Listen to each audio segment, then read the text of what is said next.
டேய் எப்ப பாரு அந்த போனையே நோண்டின்னு இருக்கற தொடப்ப எடுக்க போற இப்போ ஃபோன் வச்சிரமா அதுக்கு எதுக்கு தொடப்பேறியும் போற சாரி ஃபார் த ஃபோன் நோண்டிங் என்னடா இது இந்த மெசேஜை மட்டும் பாத்துருமா கொஞ்சம் இருமா என்ன வாட்ஸ்அப்ல புது விதமான மெசேஜ் ஸ்ரீராம் ஜெயம் இந்த மெசேஜை 20 பேருக்கு ஷேர் செய்தால் அடுத்த நொடியில் உங்களுக்கு நல்ல விஷயம் நடக்கும் அப்படி செய்யவில்லை என்றால் ரத்தம் கக்கி சாவீங்க இது ச்சே இதெல்லாம் நம்புற மாதிரியா இருக்கு ரத்தம் கக்கியா ஒருவேளை உண்மையா இருக்குமோ ஷேர் பண்ண வேண்டியதான் அனுப்புனா நல்ல விஷயம் நடக்கும்னா எக்ஸ்ட்ரா ஒரு 10 பேருக்கு அனுப்புவோம் ஐயா என்னடா சிரிப்பே அம்மா ஒரு மெசேஜ் 20 பேருக்கு அனுப்பிச்சா உடனே நல்ல விஷயம் நடக்குமா நான் 30 பேருக்கு அனுப்பிச்சு விட்டேன் என்னடா சொல்ற அம்மா போன் ஏதோ வந்து பாரு ஹலோ எப்ப ஆச்சு என்னம்மா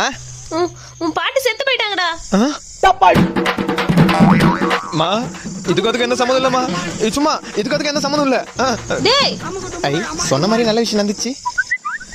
இது என்னது ஓம் சாய்ராம் ஜெயம் இந்த மெசேஜை 15 பேருக்கு அனுப்பினாலும் அடுமா தாத்தா நல்லா தானே இருக்காரு ஆமா அதுக்கு என்ன இப்போ Got the man with the plan right here. King is right.